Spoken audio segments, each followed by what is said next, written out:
ज्यूले हात उठाउनु भएको हुनाले सम्माननीय प्रधानमन्त्रीज्यूलाई म रोस्टम प्रयोग गर्न अनुमति दिन्छु।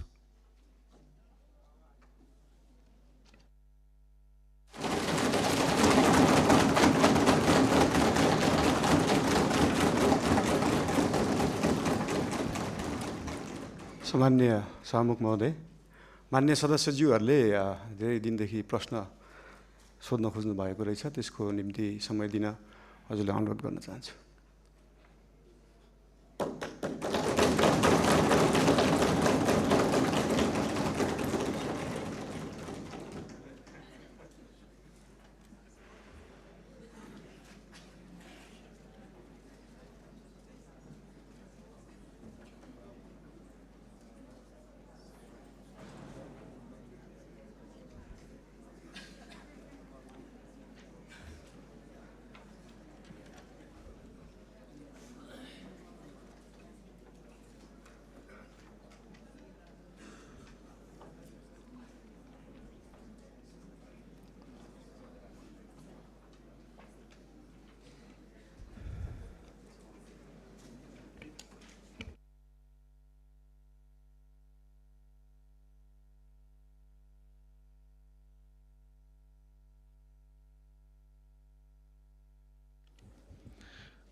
मान्य सदस्यहरू, सम्माननीय प्रधानमन्त्रीज्यूले मान्य सदस्यहरूले लामो समयदेखि प्रश्न गर्न पाउनुपर्छ र प्रश्नको उत्तर सम्माननीय प्रधानमन्त्रीज्यूबाट सदनलाई दिनुपर्छ भन्ने मान्य सदस्यहरूको निरन्तरको मागलाई सम्बोधन गर्दै सम्माननीय प्रधानमन्त्रीज्यूले आज नै आफूले प्रश्नको उत्तर दिन तयारी भएको कुरा रोस्टमबाट उद्घोष गरिसक्नु भएको हुनाले म दलगत रूपमा सबै दललाई एउटा एउटा प्रश्न सोध्नको लागि समय निर्धारण गर्छु। म हरेक दलले 2 मिनेटभित्र के भयो मान्य सदस्य, मेरो भनाइ सक्न बाँकी नै छ, म यहाँलाई समय दिन्छु। सबै दललाई म 2 मिनेटको समय उपलब्ध गराउँछु र 2 मिनेटभित्र आफ्नो दलको तर्फबाट सम्माननीय प्रधानमन्त्रीज्यूलाई प्रश्न गरिदिनको लागि म जानकारी गराउँछु। सर्वप्रथम विपक्षी दल नेपाली कांग्रेसलाई आफ्नो प्रश्न राख्न 2 मिनेटभित्र सम्माननीय प्रधानमन्त्रीज्यूलाई प्रश्न राख्न समय दिन्छु।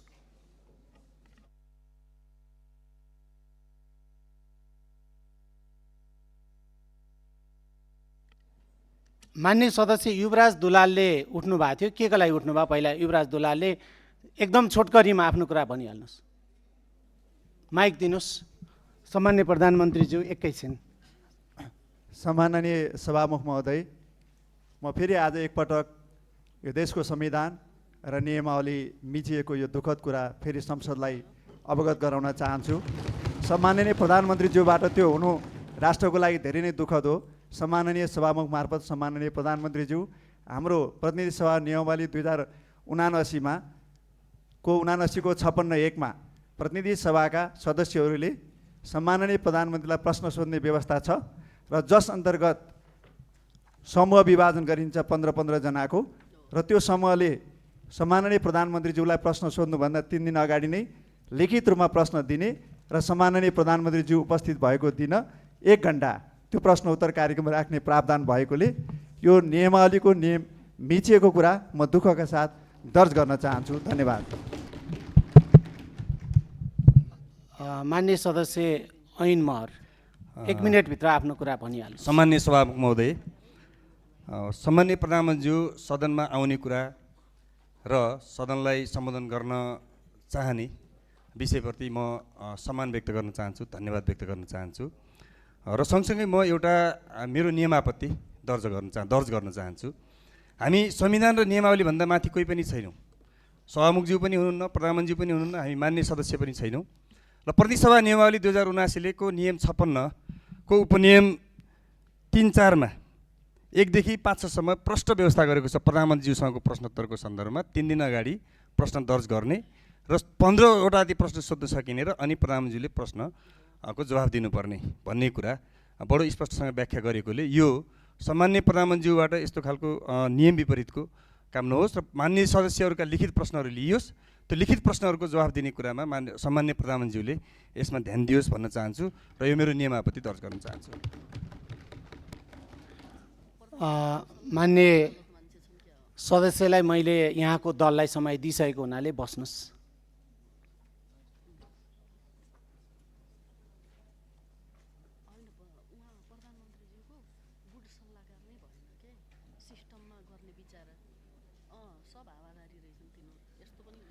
मान्य सदस्यहरूले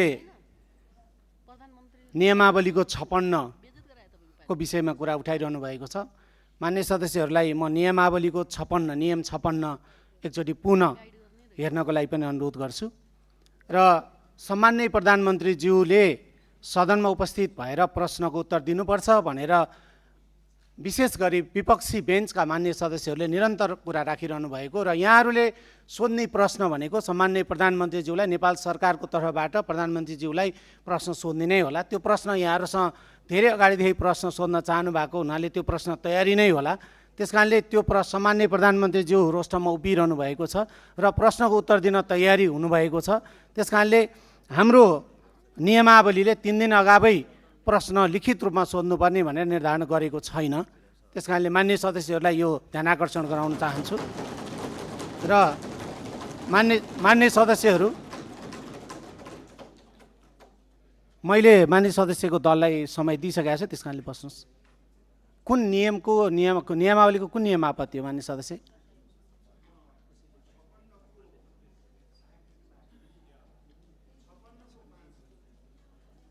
मान्य सदस्य, मलाई जानकारी छ। मान्य सदस्य बस्नुहोस्, मैले यहाँको दललाई समय दिइसकेको छु। हामी प्रश्न उत्तरतिर जाउँ। मान्य सदस्यहरूलाई मैले विपक्षी दल सर्वप्रथम विपक्षी दल नेपाली कांग्रेसलाई मैले 2 मिनेटको समय दिएको छु।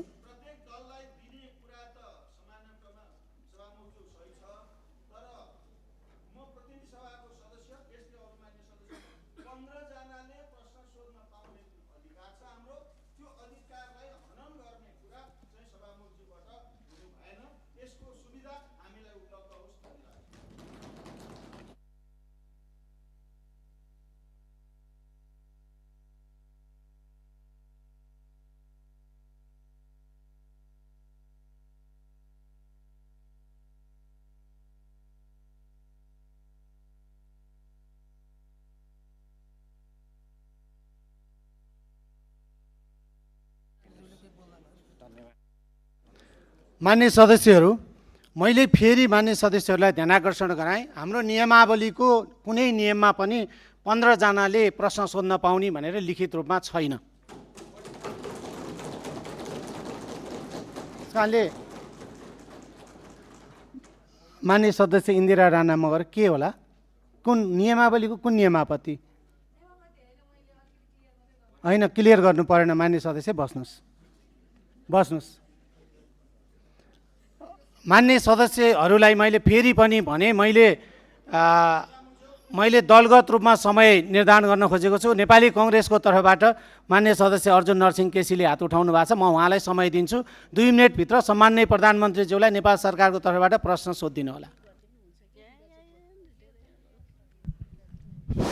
सम्मान्य सभामुख महोदय, आज बडो नाटकीय ढङ्गले प्रधानमन्त्रीले प्रश्नोत्तरको निम्ति संसदमा आफै उभिएर जो समय माग्नु भएको छ, वास्तवमा यो विकसित देशहरूमा पनि प्रधानमन्त्रीले त्यस्तो गर्छन्। यसलाई म पोजिटिभ र लोकतान्त्रिक प्रक्रियाकै एउटा अङ्ग मान्छु। तर कुरा चाहिँ के छ भने, नियम प्रक्रिया र पद्धतिमा हरेक समय जो नेपालको प्रतिनिधि सभाको नियमावली छ, त्यो नियमावली अन्तरको प्रोसेस एउटा अर्कै प्रोसेस हो। त्यो निरन्तरता रहनुपर्छ, त्यसलाई बाइपास गरेर मिल्दैन। तर प्रधानमन्त्रीले उभिएर अहिलेको समसामयिक स्थितिमा मान्य सदस्यहरूको के धारणा भनेर अचानक जो उभिनु भएको छ, त्यो चाहिँ राम्रै हो भन्छु। तर कुरा के छ भने, अब मैले यो 2 मिनेटभित्र म धेरै कुरा सबै त भन्न सक्दिनँ। सबभन्दा पहिला हामीले निरन्तर रूपबाट मैले चाहिँ नि यो सुन्ने समय पनि निकालेको कुरा हो। 23-24 को जेएनजी आन्दोलनपछि गौरीवादी कार्कीको जुन प्रतिवेदन छ, त्यो प्रतिवेदनको सारांश रूपमा कहीँ अनौपचारिक रूपले प्रकाशित भए पनि औपचारिक रूपले त्यो प्रकाशित हुन सकेका छैन र त्यो औपचारिक रूपले प्रकाशित हुनुपर्छ र त्यो संसदका प्रत्येक सदस्यले पाउनुपर्छ भन्ने कुरा सभामुखजी मैले पहिला पनि उठायो र त्यसपछि 24 गौरीबहादुर कार्कीजीको प्रतिवेदनमा 24 गते पुरा रूपबाट ब्ल्याकआउटै गरिएको खालको हामीले बुझेका छौँ। जहाँसम्म 24 गते देशमा जुन खालको अत्यन्त विध्वंसात्मक घटना घट्यो त्यो घटनाको छानबिन गर्नको निम्ति निष्पक्ष आयोगको गठन तत्कालै गर्नको निम्ति म प्रधानमन्त्रीसँग अनुरोध गर्छु र त्यो सँगसँगै अर्को चाहिँ नि के भनेदेखि यो मलाई बसेर भन्नु है साहब त्यो सँगसँगै प्रधानमन्त्रीजीलाई चाहिँ अर्को के भने भर्खर मानवाधिकार आयोगले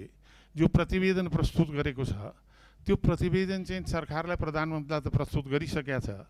त्यो प्रस्तुतलाई सार्वजनिक रूपले जनतामा सम्प्रेषण गर्ने र त्यो सँगसँगै यो कारबाहीको प्रक्रिया पनि सुरु गर्नुको निम्ति चाहिँ नि म सम्माननीय सभामुखले हार्दिक रूपबाट अनुरोध गर्न चाहन्छु र म एउटा कुरा चाहिँ फेरि पनि अनुरोध के गर्न चाहन्छु भने यो कानुनी राज्यमा रुल बाई ल पनि हुन्छ, रुल अफ ल पनि हुन्छ। रुल अफ ल भने कानुनको स्पिरिट, संविधान, मर्यादा, त्यसका सम्पूर्ण कुरालाई केन्द्रित बनाइन्छ भने रुल बाई ल भने जो शक्तिमा छ, जो बहुमतमा छ, उसले आफू अनुकूल कानुन बनाएर प्रयोग गर्ने जुन खालको परम्परा र रुल बाई ल भनेर भनिन्छ, सत्ताको स्वार्थको निम्ति कानुनलाई प्रयोग गरेर देखिने परम्परा हामी कहाँ पनि देखिन थालेको छ। त्यसलाई नियन्त्रण हुनुपर्ने आवश्यकता छ, किनभने हामी लोकतान्त्रिक पद्धतिलाई जगेर्ना गर्नुको निम्ति हामी जुनसुकै बेन्चमा बस्यो भने हाम्रो साझा दायित्व हो र त्यो दायित्वलाई प्रधानमन्त्रीले अझ बढ्ता बुझ्नुपर्छ र बुझ्नु भएको छ भन्ने मलाई विश्वास छ। धन्यवाद। मान्य सदस्यहरूबाट उठाएको जिज्ञासाप्रति मेरो ध्यानाकर्षण भएको छ। हामी आगामी बैठकभन्दा अगाडि कार्यव्यवस्था परामर्श समितिको बैठक पनि बस्न सक्छौँ र त्यसपछि बाँकी छलफल त्यहीँ गर्नेछौँ। आज सम्माननीय प्रधानमन्त्रीज्यूले रोस्टममा उभिएर मान्य सदस्यहरूको प्रश्नको उत्तर दिन म तयार छु र मलाई प्रश्न सोधियोस् भनेर यो सम्मानित सदनप्रति उहाँले प्रश्न गर्नुभएको हुनाले त्यसै तर्फ मैले ध्यानाकर्षण गराउँदै सम्माननीय प्रधानमन्त्रीज्यू। सम्माननीय सभामुखज्यू धन्यवाद। मान्य सदस्यज्यूले भन्नुभएको धेरैजसो कुरालाई चाहिँ मैले सल्लाह र सुझावको रूपमा लिएको छु र मानव अधिकार आयोगको प्रतिवेदन मात्रै नभएर 23-24 गतेको मात्रै नभएर विभिन्न कालखण्डमा धेरै आन्दोलनहरू भएका छन्, धेरै दमनहरू पनि भएका छन्। विभिन्न कालखण्डमा भएका आन्दोलनहरू, र्यालीहरूमा भएका कुराहरूको प्रतिवेदनहरू धेरै छन्। एउटा मात्रै प्रतिवेदन छैन मानव अधिकार आयोगको र विभिन्न आयोगहरू पनि गठन भएका छन् विभिन्न कालखण्डमा। आजसम्म नेपाल सरकारलाई बुझाइएको जति पनि आयोगका प्रतिवेदनहरू छन् ती सबै प्रतिवेदनहरूलाई एकमुष्ट रूपमा नेपाल सरकारले अध्ययन गर्छ र गर्नुपर्ने काम कारबाही त्यही हिसाबले गर्छ। धन्यवाद।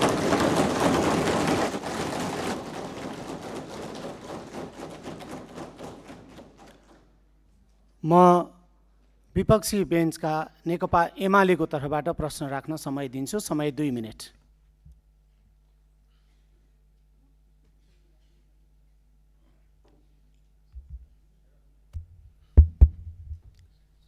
सम्माननीय सभा महोदय, सम्माननीय प्रधानमन्त्रीज्यूलाई वास्तवमा हाम्रो राष्ट्रको सार्वभौमिकता, राष्ट्रिय अखण्डता र स्वतन्त्रता हामी सबैको प्राणभन्दा प्यारो चिज हो। आज नेपालको भूमि हामीले दावा गरिरहेका छौँ, नक्सा जारी भइसकेको छ। त्यो भूमिमा त्रिपक्षीय सरकारको ठाउँ नेपाल, चाइना र भारतको, तर आज नेपाललाई व्यवस्था गरिकन भारत र चाइनाका तर्फबाट द्विपक्षीय समझदारी कायम गरेर जुन व्यापारिक मार्ग निर्माण गर्ने काम धमाधम भइरहेको छ, यो सन्दर्भमा नेपाल सरकारको धारणा के छ, सरकारले के गरिरहेको छ भन्ने सन्दर्भमा म प्रधानमन्त्रीज्यूसँग चासो राख्न चाहन्छु। धन्यवाद। सम्माननीय प्रधानमन्त्री। माननीय सदस्यज्यू, लिपुलेक लिम्पियाधुरा सम्बन्धी बुझ्न खोज्नुभयो जस्तो लागेको थियो। यस सम्बन्धी नेपाल सरकारले अफिसियल रूपमा डिप्लोमेटिक नोट भारत सरकारलाई पठाइसकेको छ र त्यसको जवाब पनि आएको छ। त्यो जवाबमा चाहिँ दुईटै सरकारले आफ्नो इतिहासविदहरू राखेर, आफ्नो सर्वेयरहरू राखेर, आफ्नो भूमि सम्बन्धी जानकारी भएका व्यक्तिहरू राखेर टेबल टक मार्फत यो कुरालाई समाधान गर्ने कुरा भएको छ र यस सम्बन्धी हामीले भारत र चाइनालाई मात्रै नभएर इङ्ल्यान्ड सरकारसँग पनि कुरा गरेछौँ। उहाँहरूले ब्रिटिस इन्डिया छोड्दै गर्दाखेरिको समस्या अहिलेसम्म हाम्रोमा भइरहेको हुँदाखेरि यसमा चाहिँ इङ्ल्यान्डले पनि सरोकार राख्नुपर्छ भन्ने हाम्रो मान्यता हो। यो सबै कुराहरू टेबल टक डिप्लोमेटिक हिसाबले भएर समाधान हुने जानकारी गराउन चाहन्छु। धन्यवाद।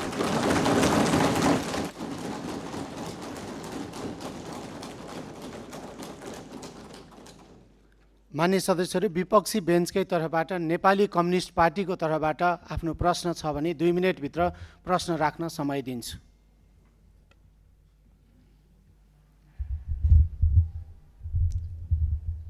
सम्मान्य सभामुखज्यू, सम्मान्य प्रधानमन्त्रीज्यू आज संसदमा उपस्थित हुनुभएको छ। यो लोकतान्त्रिक परिपाटीलाई उहाँले आत्मसात गरेर सार्वभौम संसदमा उपस्थित भएर प्रश्नको उत्तर दिने जुन जमर्को गर्नुभएको छ, त्यसको निमित्त म सम्मान्य प्रधानमन्त्रीज्यूलाई हार्दिक धन्यवाद दिन चाहन्छु। म खास गरिकन 2टा प्रश्न यहाँ राख्न चाहन्छु। आज यो तयारी त्यति हाम्रो पुगेको छैन।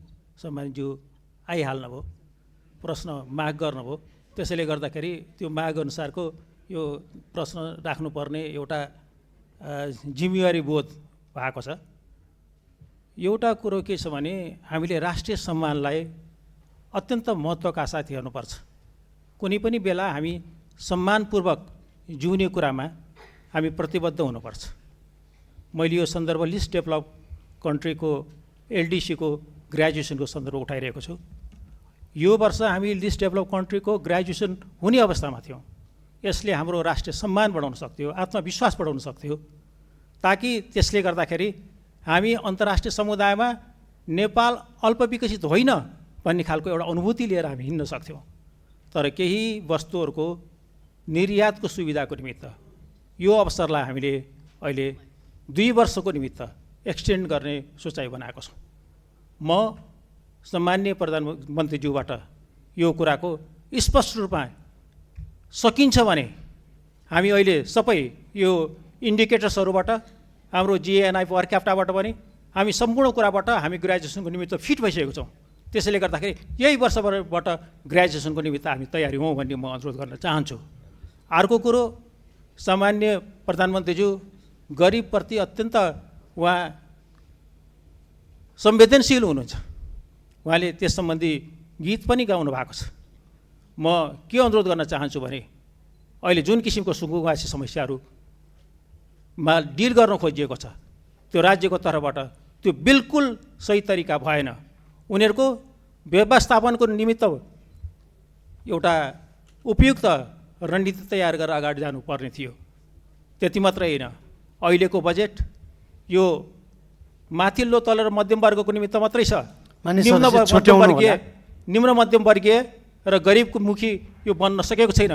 बजेटको डिस्कसनको बारेमा हामी यसमा थुप्रै प्रश्न उठाउनेछौँ, तर यसबारेमा सम्मान्य प्रधानमन्त्रीज्यूको आफ्नो सोच विचार र कसरी यो राष्ट्रिय अर्थतन्त्रलाई, हाम्रो अर्थ राजनीतिलाई लैजाने भन्ने बारे पनि यहाँको सोच हामी जान्न चाहन्छौँ। धन्यवाद। सम्मान्य प्रधानमन्त्री। धन्यवाद सम्मान्य सभामुखज्यू। यो उदाहरण एउटा दिन चाहन्छु। यो लिस्ट डेभलप कन्ट्रीबाट डेभलपिङ कन्ट्रीमा जाने अथवा डेभलपिङ कन्ट्रीबाट डेभलप कन्ट्रीमा जानेमा हाम्रै छिमेकी राष्ट्र चीन, चाइना चाहिँ अस्ति भर्खरै डेभलपिङबाट डेभलपमा गएको थियो, जबकि त्यो डेभलपमेन्टको पराकाष्ठा नागिसकेको देश हो त्यो।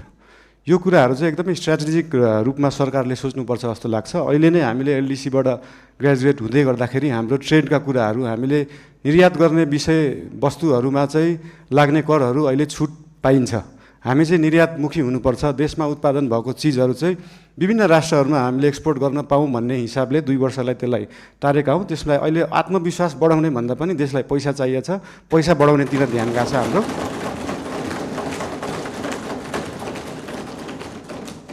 अनि गरिब विपन्नको कुरामा मैले पहिल्यैदेखि भन्दै आएको यो साम्यवाद समाजवाद भनेको भाषणमा दिन एकदम सहज हुन्छ, मजा पनि आउँछ।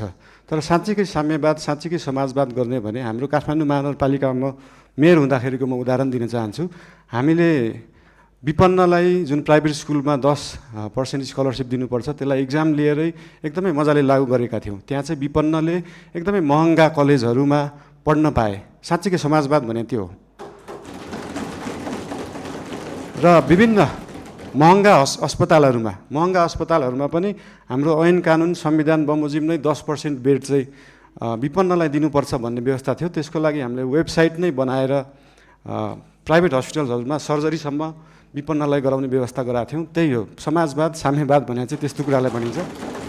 र यही 10% विपन्नलाई दिनुपर्ने कुराहरू, शिक्षा र स्वास्थ्यका कुराहरू हामी देशैभरि लागू गर्न खोज्दैछौँ। यसको लागि विभिन्न जिल्लाहरूमा, विभिन्न स्थानीय निकायहरूमा यसको लागि हामी सहकार्य गर्दै जानेछौँ। संविधानमा लेख्न त लेखियो फ्री शिक्षा, फ्री स्वास्थ्य, तर सरकारको बजेट त्यो छ कि छैन भन्ने कुरा सोचिएन। त्यही भएर अहिलेको लागि हामीले सबैलाई नभएर विपन्न वर्गलाई, कम्तीमा विपन्न वर्गलाई चाहिँ फ्री शिक्षा, फ्री स्वास्थ्य दिनमा हाम्रो नेपाल सरकार र हाम्रो राष्ट्रिय स्वतन्त्र पार्टी त्यसमा चाहिँ एकदमै लागेको छ। धन्यवाद।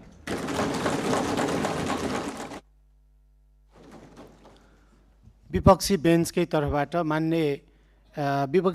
तर्फबाट श्रम संस्कृति पार्टीको लागि म समय दिन्छु। 2 मिनटभित्र आफ्नो प्रश्न छ भने राख्नुहोस्। हेलो, सम्माननीय सभामुख महोदय, सम्माननीय प्रधानमन्त्रीज्यू, निकै लामो समय पछाडि आज प्रश्न गर्नु पाइयो। तर कता कता हामीले नियमावलीलाई अलिकति ख्याल गर्नुपर्छ होला भन्ने लाग्छ। विधि र विधिको शासन हामीले कायम गर्नुपर्छ भन्दै म यहाँ 3-4 प्रश्न राख्न चाहन्छु। सबैभन्दा पहिला सुकुम्बासी र यो अव्यवस्थित समस्या लामो समयदेखि चर्किँदै आएको, यो व्यवस्थापन साँच्ची नै सामाजिक सञ्जालमा मात्र हुन्छ कि व्यवहारमा हुन्छ, यो कहिलेसम्म हुन्छ भन्न चाहन्छु। दोस्रो प्रश्न, नेपालमा सहकारीमा ठुलो घोटाला भयो, ठुलो तपाईँको समस्या उत्पन्न भयो, थुप्रै आन्दोलन भयो। यो जीवी राई भन्ने जस्तै जीवी राई लगायत अन्य चाहिँ थुप्रै सहकारी ठगीहरू गर्ने कहिले पक्राउ हुन्छ, स्पेसली जीवी राई। दोस्रोमा भदौको 23-24 को जेनजी आन्दोलन भएका घटनामा मानव अधिकारले तयार पारेको प्रतिवेदन लगायत भर्खरै मात्रै सम्माननीय प्रधानमन्त्रीज्यूले भन्नुभयो अन्य आन्दोलनहरूमा भएको जति पनि घटनाहरूलाई चाहिँ छानबिन गर्छौँ भन्नुभयो। यो कहिलेसम्म हामीले साँच्ची नै यसको चाहिँ यो घटना चाहिँ यसरी भएको छ भनेर चाहिँ परिणाममा देख्न सक्छौँ, त्यो प्रश्न गर्न चाहन्छु। र अर्को, कालोपानी लिपुलेक लिपिया धुराको समस्या निकै लामो समयदेखि चल्दै आएको छ र अन्य सीमामा थुप्रै समस्याहरू छन्। त्यो सीमामा चाहिँ कहिले सरकार छ भने सीमाका चाहिँ आम नागरिकहरूले अनुभूति गर्न सक्छन्, त्यो प्रश्न गर्न चाहन्छु। र मैले सम्माननीय प्रधानमन्त्रीज्यूको कार्यकक्षमा आएर यो बाँदर व्यवस्थापनको चाहिँ ठुलो जो हामीले चाहिँ 3टा उपायसहित सम्माननीय प्रधानमन्त्रीज्यूको कार्यकक्षमा आएर मैले लिखित रूपमा दिएका थिएँ। हामीले स्वाधीन र राष्ट्रवादको कुरा गरिरहँदाखेरि चाहिँ कृषि र किसान बिना हामीले स्वाधीन देश चाहिँ परिकल्पना गर्नु सक्ने जस्तो मलाई लाग्दैन। यो बाँदर व्यवस्थापन कहिले हुन्छ भन्न चाहन्छु। यसमा श्रेष्ठ सबैजना लाग्नुपर्छ, यो हाँस्ने कुरा होइन, यो श्रेष्ठ कुरा छ, लाखौँ किसानसँग जोडिएको कुरा। हस्, धन्यवाद। बाँकी कुरा फेरि अब अर्कोमा गरौँला। र एउटा कुरो, यो चाहिँ नियमावलीको 56 को 15 जनाले कम्तीमा सोध्ने भन्ने छ। हाम्रो अरू साथीले पनि सोध्न चाहनुहुन्छ होला। सभामुख महोदय, यो नियमावलीले चाहिँ कार्यान्वयन गर्नुपर्छ होला। धन्यवाद। सम्माननीय प्रधानमन्त्री। सम्माननीय सभामुख महोदय, यो सुकुम्बासीको विषयमा धेरै कुराहरू आएका छन्। हामीले काठमाडौँ उपत्यकामा रहेका खोला किनारमा जुन एकदमै जोखिमपूर्ण अवस्थामा बस्नु भएको थियो, उहाँहरूलाई चाहिँ अर्को ठाउँ सार्ने काम गरेको हो। हामीले उहाँहरूलाई त्यो हेर्दाखेरि, तपाईँहरूले हेर्दाखेरि त्यो खेदाको अवस्था देखे पनि यो 4 वर्ष अगाडिदेखि नै म स्थानीय सरकारमा हुँदा नै सङ्घ सरकारलाई भनेको कुरा चाहिँ के थियो भन्दाखेरि उहाँहरूलाई त्यहाँबाट स्थानान्तरण गरेर होल्डिङ सेन्टरमा राखेर जो सहीमा सुकुम्बासी हुनुहुन्छ, जसको चाहिँ देशभरि कतै पनि एक दूर जग्गा पनि छैन, एक आना जग्गा पनि छैन, उहाँहरूलाई चाहिँ त्यो जग्गाको व्यवस्थापन नेपाल सरकारले गर्नुपर्छ। त्यो हाम्रो सरकारको र हाम्रो पार्टीको मान्यता हो, त्यो उहाँहरूले पाउनै पर्छ। तर काठमाडौँ उपत्यकामा बसेकालाई किन एकदम प्रायोरिटी दिएर हटाइयो भन्दाखेरि विगतका धेरै वर्षहरूमा बाढी आउँदाखेरि उहाँहरूको घर डुबानमा पर्ने र उहाँहरूको स्वास्थ्य अवस्था पनि एकदमै नाजुक थियो। उहाँहरूको सेनिटरी अवस्था, उहाँहरूको त्यो वासरुम टोइलेटको व्यवस्था त्यसको निकासा सिधै खोलामा थियो र उहाँहरूबाटै निस्केको त्यो फोहोरको दुर्गन्धले फेरि उहाँहरू नै बिरामी परिराख्नु भएको थियो। त्यसले गर्दाखेरि उहाँहरू बिरामी पनि परिराख्नु भएको थियो, खोला फोहोर पनि भइरहेको थियो र त्योभन्दा सबैभन्दा ठुलो कुरा चाहिँ उहाँहरूको ज्यान जोखिममा थियो। उहाँहरूको ज्यान जोखिमबाट जोगाउने काम गरेको हो नेपाल सरकारले।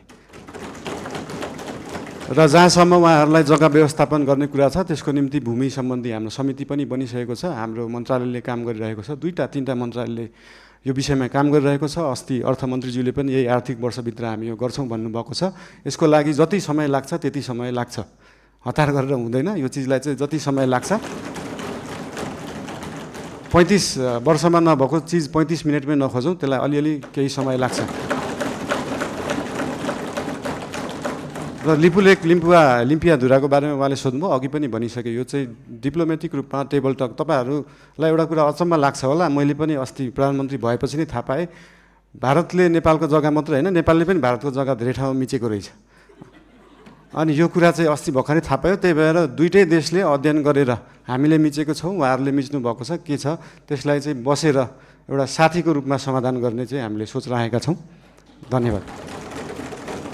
सहकारीको विषयमा पनि सोध्नु भएको थियो। सहकारीको विषयमा पनि अहिले एउटा कोष खडा गरेको छ र बाहिर न्युजमा आए जस्तो नेपाल सरकारको पैसा गएको मात्रै जस्तो देखिन्छ। हामीले सहकारीबाट उठाएको पनि पैसा छ। अस्ति लास्ट विकको रिपोर्ट हेर्दाखेरि 3 करोड जस्तो सहकारीबाट उठाइएको थियो, 50-60 लाख जस्तो दिएको थियो। यसको मतलब सरकारको पैसा गइरहेको होइन, हामीले सहकारीहरूबाट उठाएरै उहाँहरू पीडितहरूलाई पैसा बाँड्ने हो। त्यसमा कुनै पनि कन्फ्युजन नराख्न अनुरोध गर्न चाहन्छु। धन्यवाद।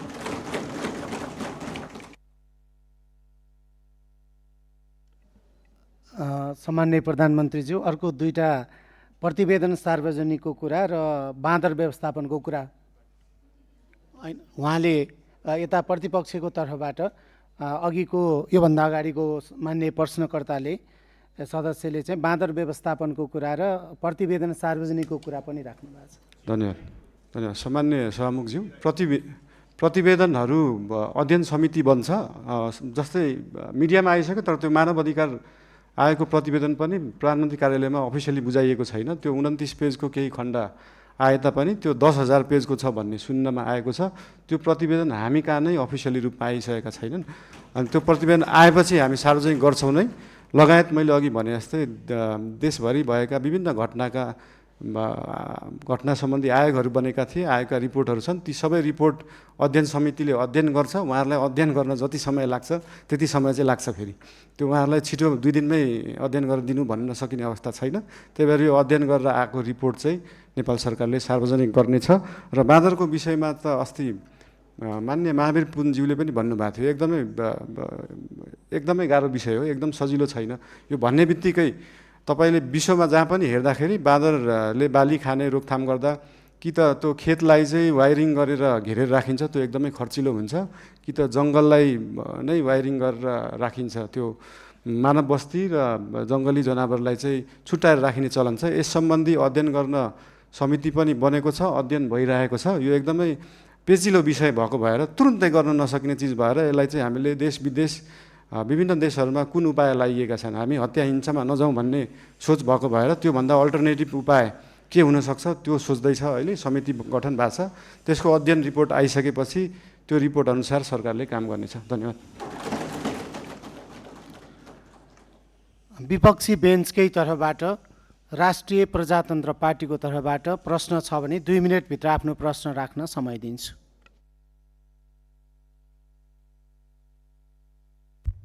सम्माननीय सभामुख महोदय, सम्माननीय प्रधानमन्त्रीज्यू, हालैका दिनमा धेरै नेपाली नागरिकहरूलाई भिजिट भिजाको नाममा गल्फ तथा अन्य मुलुकहरूमा लैजाने क्रम रोकिएको छैन।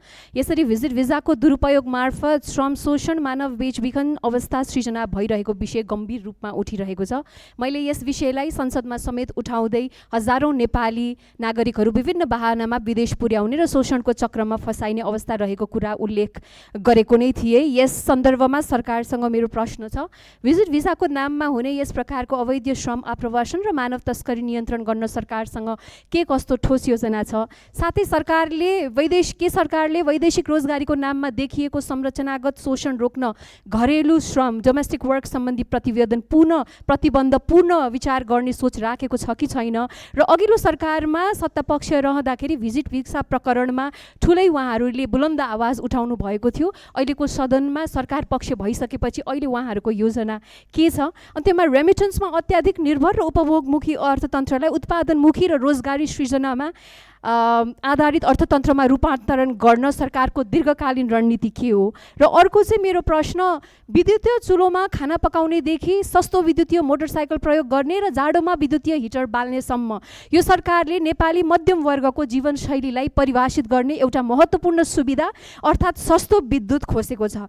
विद्युतीय सार्वजनिक यातायातको प्रयोग बढ्दै गएको अवस्थामा यसको असर मध्यम वर्गमा मात्र सीमित रहने छैन, दैनिक आवत जावतमा निर्भर न्यून आय भएका नागरिकहरू पनि बढेको लगतको मारमा पर्नेछन्। ऊर्जा खपतको वृद्धि सामान्यतः अर्थतन्त्रमा सकारात्मक गुणक मल्टिप्लायर प्रभाव सृजना गर्ने कारक मानिन्छ, तर अब भने त्यो सम्भावना कमजोर बनेको छ। Increase energy consumption equals to positive multiplier effects on the economy भनिन्छ, नट एनिमोर। यसमा प्रधानमन्त्रीज्यूको के धारणा छ सोध्न चाहन्छु।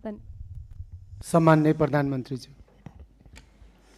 यो भिजिट माननीय सदस्यज्यू, सम्माननीय सभामुखज्यू, यो भिजिट भिसाको जुन दुरुपयोग विगतका धेरै दिनहरूमा भएका थिए त्यसको लागि एकदमै कडा निर्देशन मन्त्रालय, एयरपोर्ट लगायत त्यहाँ भएका विभिन्न विभागहरूलाई दिएको छ र भिजिट भिसामा गएर त्यहाँनिर कामको लागि इन्टरभ्यू दिएर काम पाउँदाखेरि फेरि फर्केर आउनुपर्ने, फेरि वर्किङ भिजाको लागि अप्लाई गर्नुपर्ने र नेपाल नै आउनुपर्ने व्यवस्था रहेछ। त्यसको लागि पनि एउटा अल्टरनेटिभ उपाय रहेछ। भिजिट भिसामा गएर उहाँहरूले त्यहाँनिर काम गर्न खोज्नु भएको छ भने त्यसलाई वर्किङ भिजामा उतै बसेर पनि कन्भर्ट गर्न सकिन्छ। यसको लागि श्रम मन्त्रालयले विभिन्न क्षेत्रहरूलाई समेटेर यसको व्यवस्थापनको लागि काम गरिरहेको छ। यस विषयमा थप केही जानकारी चाहिएमा श्रम मन्त्रीज्यूसँग पनि लिन सकिन्छ, श्रम मन्त्रालयसँग पनि लिन सकिन्छ नै।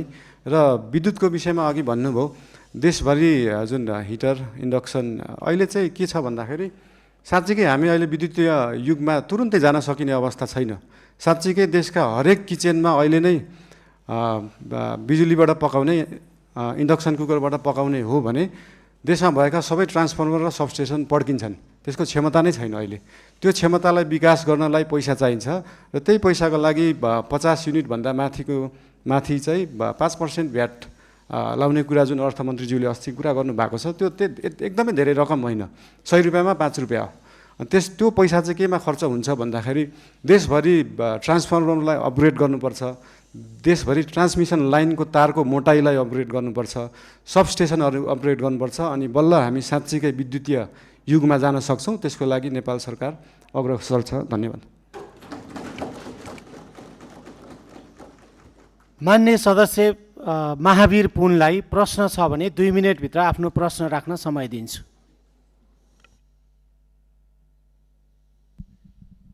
धन्यवाद सभामुख महोदय। प्रश्न त थिएन, अब बनाइयो। र पहिलो प्रश्न के छ भने म चुनावी सरकारको मन्त्री हुँदादेखि नै यो विदेशमा बस्ने नेपालीहरूले अस्तिको फागुन 21 गतेको चुनावमा पनि भोट दिने व्यवस्था मिलाउनु पर्छ भनेर धेरै कराएँ। विभिन्न राजनीतिक पार्टीहरूको संयुक्त सम्मेलनमा पनि कराएँ, अनि त्यसपछि क्याबिनेटमा पनि कराएँ, धेरै साथीहरूलाई कराएँ। त्यति बेला गर्ने भन्दै थियो, तर गर्न नसकिने भयो भनियो। अब अस्तिको चुनावमा त्यो भोट दिने व्यवस्था गर्न नसके पनि अब आउने 82मा स्थानीय सरकारको, प्रदेश सरकारको चुनाव हुँदैछ। त्यो चुनावमा करिब नेपालीहरू मोटामोटी यति भन्ने त एक्ज्याक्ट डाटा त छैन होला, करिब 30 लाखको वरिपरि नेपालीहरू विदेशमा काम गरिरहेछन् र ती सबै नेपालीहरू चाहिँ भोट दिने उमेर पुगेका नेपालीहरू हुन् र उमेर पुगेर नै काम गर्न गएका हुन्। त्यसैले ती नेपालीहरूलाई यो अब आउने चुनावमा भोट दिने व्यवस्था के गरिँदैछ यो चाहिँ छिटै हुनु पर्यो, किनभने 84 त आइहाल्छ, 83 लागिसक्यो, 84 भनेको अर्को वर्ष हो। यो चाहिँ कति छिटो काम भइरहेछ, के भइरहेछ त्यो जान्न चाहन्छु। र अर्को कुरा त मेरो बाँदरको समस्या भन्ने थियो। के हुँदैछ भनेर अनि उहाँ अर्को माननीय राखिसक्नुभयो। र एउटा कुरा के छ भने यो चाहिँ कम्प्लेन पनि हो। गर्नुपर्ने कुरा चाहिँ के छ त भन्दाखेरि स्थानीय तहमा चाहिँ राजस्व सङ्कलन गर्ने महालेखा नियन्त्रक कार्यालयबाट सूत्र रेभेन्यू भन्ने चाहिँ एउटा सफ्टवेयर राखेको रहेछ। त्यो सफ्टवेयरको धेरै कम्प्लेन आयो अनि जनताहरूले चाहिँ समयमा चाहिँ पाउन सकेनन्, सेवा पाउन सकेनन्। कहिले के बिग्रियो भन्छ अरे, कहिले के बिग्रियो, कहिले सर्भर डाउन इत्यादि गर्दाखेरि यो चाहिँ धेरै के अरे पालिकाहरूबाट मलाई कम्प्लेन आएको हुनाले यो कुरा सुनाइदिनु भनेको हो।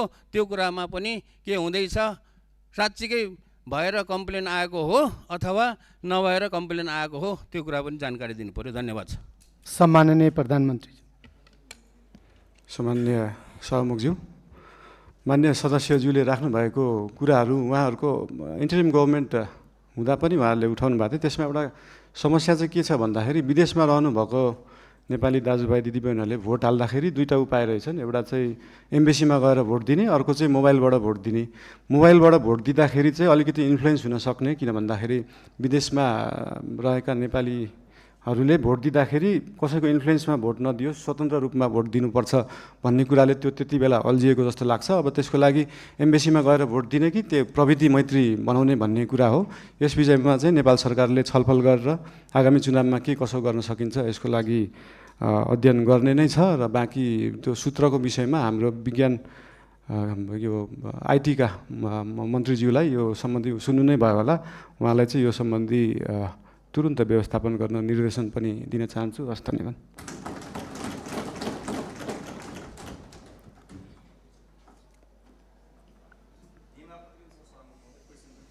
मान्य सदस्य एकछिन बस्नुहोस्, मैले काम बाँकी नै छ। मान्य सदस्य एकछिन बस्नुहोस्, मैले सत्तापक्षलाई समय दिन बाँकी नै छ। पछाडि पनि मान्य सदस्य एकछिन बस्नुहोस्, मैले सत्तापक्षलाई समय दिन बाँकी नै छ। सम्माननीय प्रधानमन्त्रीज्यूलाई प्रश्न उत्तर कार्यक्रम भइरहेको हुनाले सत्तापक्षको तर्फबाट राष्ट्रिय स्वतन्त्र पार्टीलाई आफ्नो दलको तर्फबाट 2 मिनेटभित्र प्रश्न छ भने प्रश्न गर्न समय दिन्छु।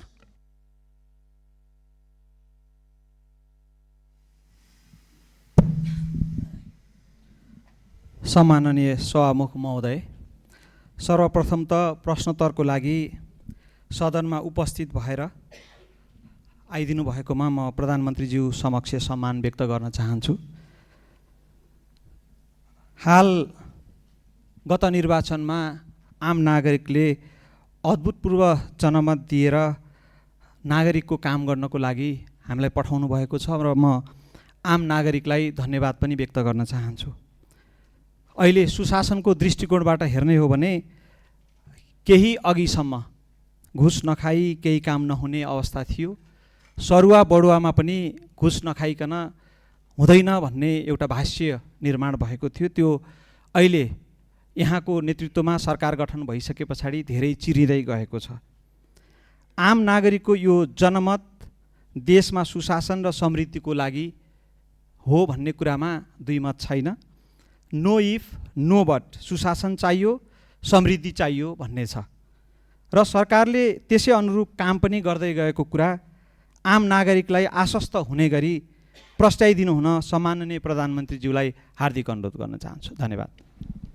सम्माननीय प्रधानमन्त्री। सम्माननीय सभामुख महोदय, मान्य सदस्यहरू, यस विषयमा हामीले विभिन्न समयमा भन्दै पनि आएका छौँ। हाम्रा माननीय मन्त्रीज्यूहरूले, पार्टीका सभापतिज्यूले पनि भन्दै आउनुभएको छ। हामीले पहिलो वर्षलाई चाहिँ सुशासनको वर्षको रूपमा लिएछौँ। सुशासन भन्दैमा फेरि हामीले विकास नै गर्दैनौँ, पूर्वाधार नै बनाउँदैनौँ भन्ने चाहिँ होइन। तर यो वर्षलाई चाहिँ पूर्ण रूपमा हाम्रा माननीय मन्त्रीज्यूहरू र विभिन्न क्षेत्रमा रहनुभएका, विभिन्न क्षेत्रबाट आउनुभएका मान्य सांसदज्यूहरू, उहाँहरूको निगरानीमा पनि विभिन्न क्षेत्रहरू हुन्छन्, विभिन्न पालिकाहरू छन्, विभिन्न निकायहरू छ।